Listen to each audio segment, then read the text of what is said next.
আমির সরকার ইনশাআল্লাহ বিএনপির সরকার।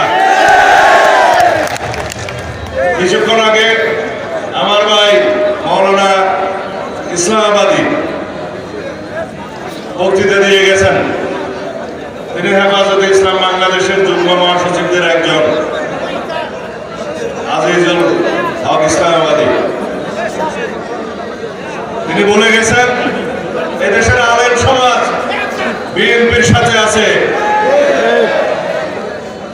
আমাদের হেফাজতে ইসলামের সম্মানিত আমির, আমাদের মুরব্বী মাওলানা বাবুনগরী, মহিবুল্লাহ বাবুনগরী, এক নামে দেশে বিদেশে পরিচিত। তিনি বলেছেন তিনি মওদুদী ইসলামে বিশ্বাস করেন না। আমরা মদিনা ইসলাম চাই, হেফাজতে ইসলাম করবেন, তিনি ইসলামের হেফাজত করবেন।